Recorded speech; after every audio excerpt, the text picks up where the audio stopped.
Chanakya IAS academy में आप सभी का स्वागत है। आज हम बात करेंगे रिपब्लिक डे परेड में चीफ गेस्ट के बारे में। 2023 में भारत अपना 74th रिपब्लिक डे मना रहा है। इस बार के चीफ गेस्ट इसमें होंगे मिस्र के राष्ट्रपति अब्देल फतेह अल सीसी। कोविड-19 की वजह से 2 साल बाद कोई चीफ गेस्ट इस समारोह में हिस्सा लेगा, इसलिए ये विशेष है। भारत में रिपब्लिक डे पर विदेशी चीफ गेस्ट की पुरानी परंपरा रही है। इसमें 2 बार पाकिस्तान के नेता भी शामिल हो चुके हैं। जनवरी 1965 में पाकिस्तान के एग्रीकल्चर मिनिस्टर राणा अब्दुल हामिद हमारे मेहमान थे और इसके 3 महीने बाद ही अप्रैल में पाकिस्तान के साथ जंग छिड़ गई थी। अब हम बात करेंगे कि भारत ने मिस्र के राष्ट्रपति को चीफ गेस्ट क्यों बनाया है। 74 इयर्स के इतिहास में पहली बार जब मिस्र का कोई लीडर भारतीय गणतंत्र दिवस समारोह में चीफ गेस्ट बनेगा तो ये भारतीय विदेशी कूटनीति के लिहाज से एक बड़ा कदम है। भारत अरब और दक्षिण में अपनी पहुंच बढ़ाना चाहता है, इसलिए भी ये विशेष है। इसके लिए अरब देशों में सबसे ज़्यादा आबादी वाला और दक्षिण में दूसरा सबसे बड़ा इकॉनमी वाला देश मिस्र भारत के नज़रिए से सबसे बेहतर है। इस साल दोनों देशों ने अपने डिप्लोमेटिक रिलेशनशिप की 75th एनिवर्सरी भी सेलिब्रेट की है। इसके अलावा मिस्र भारत के सबसे पुराने ट्रेडिंग पार्टनर्स में से एक है। दोनों देशों के बीच साल 2020 और 21 में करीब 33,000 करोड़ का ट्रेड हुआ है। मिस्र उन 9 देशों में भी शामिल हैं जिन्हें भारत ने अगले साल नई दिल्ली में होने वाली G20 समिट के लिए बुलाया है। रूस यूक्रेन जंग के बीच भारत मिस्र को गेहूं भी एक्सपोर्ट करता रहा है। इस वजह से दोनों देशों के रिलेशन पहले से ही काफ़ी अच्छे हैं और अब इनके और बेहतर होने की उम्मीद भी है। इसके अलावा सितंबर में डिफेंस मिनिस्टर राजनाथ सिंह के मिस्र दौरे के वक्त दोनों देशों के जॉइंट ट्रेनिंग, डिफेंस को प्रोडक्शन और हथियारों के मेंटेनेंस के लिए एक MOU भी साइन हो चुका है। मिस्र ने भारत में बने तेजस फाइटर जेट खरीदने में भी दिलचस्पी दिखाई है। भारत को मिस्र ने 12वें डिफेंस एक्सपो में भी इनवाइट किया था। अब हम बात करेंगे रिपब्लिक डे परेड का चीफ गेस्ट कैसे चुना जाता है और चीफ गेस्ट को लेके प्रोटोकॉल क्या रहता है। गणतंत्र दिवस पर चीफ गेस्ट चुनने की प्रक्रिया रिपब्लिक डे से 6 महीने पहले ही शुरू की जाती है। विदेश मंत्रालय के बड़े अधिकारी अलग अलग नामों पर चर्चा करते हैं। इस दौरान कई पहलुओं को ध्यान में रखा जाता है, मसलन जिस देश का चीफ गेस्ट होगा उससे भारत के रिश्ते कैसे हैं।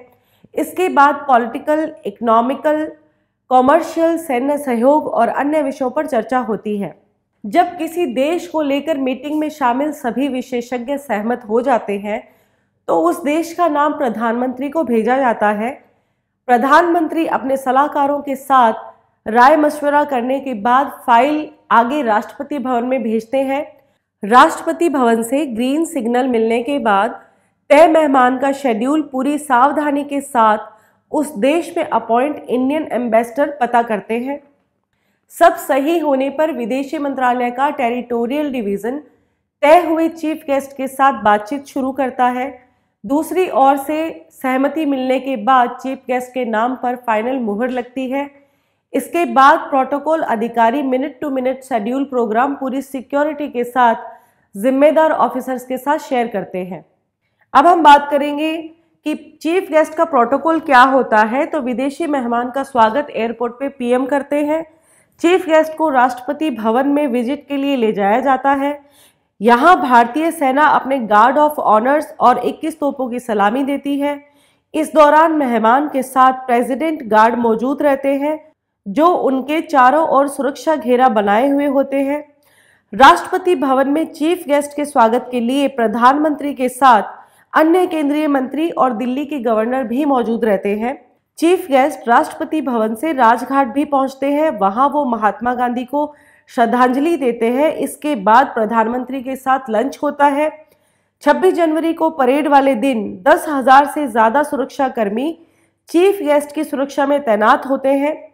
मल्टी लेयर्ड सिक्योरिटी के बीच रेड कारपेट से होते हुए चीफ गेस्ट मुख्य मंच पर पहुंचते हैं। ये मंच बुलेट प्रूफ कांच से कवर होता है। इस दौरान उनके साथ राष्ट्रपति, प्रधानमंत्री और रक्षा मंत्री मौजूद रहते हैं। परेड में तीनों सेनाएं चीफ गेस्ट को सलामी भी देती हैं। अब हम बात करेंगे कि रिपब्लिक डे परेड में सबसे ज़्यादा किस देश के चीफ गेस्ट रहे हैं। तो रिपब्लिक डे आयोजन की शुरुआत 26 जनवरी 1950 को हुई थी। पहला समारोह जो है इरविन स्टेडियम में मनाया गया था। इसमें इंडोनेशिया के पहले राष्ट्रपति डॉक्टर सुकर्णो को चीफ गेस्ट बनाया गया था। नेहरू और सुकर्णो बेहद करीबी माने जाते थे। दोनों ने एशिया और अफ्रीकी देशों की आज़ादी को लेकर आवाज़ उठाई थी। 1955 में राजपथ पर पहली बार गणतंत्र दिवस परेड हुई। इस समारोह में पाकिस्तान के गवर्नर जनरल मलिक गुलाम मोहम्मद बतौर मुख्य अतिथि शामिल हुए थे। इसके 10 साल बाद पाकिस्तान के एग्रीकल्चर मिनिस्टर 1965 में शामिल हुए और इसके तुरंत बाद ही दोनों देशों में लड़ाई हो गई।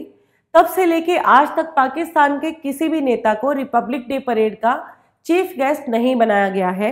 रिपब्लिक डे परेड में सबसे ज़्यादा 5 बार फ्रांस और ब्रिटेन के लीडर शामिल हुए हैं। भूटान के राजा 4 बार परेड में चीफ गेस्ट रहे हैं। 1958 में चीनी आर्मी के मार्शल ये जियानयिंग भी रिपब्लिक डे में शामिल हो चुके हैं। अब तक कुल 77 विदेशी मेहमानों ने रिपब्लिक डे की शोभा बढ़ाई है। इसके साथ ही आज का हमारा ये टॉपिक यहीं पर कंप्लीट होता है। हम कल फिर मिलेंगे एक नए टॉपिक के साथ। आप हमारे YouTube चैनल को लाइक, शेयर और सब्सक्राइब जरूर करें। Thank you so much. Don't forget to like, share and subscribe to our channel and press the bell icon to never miss an update.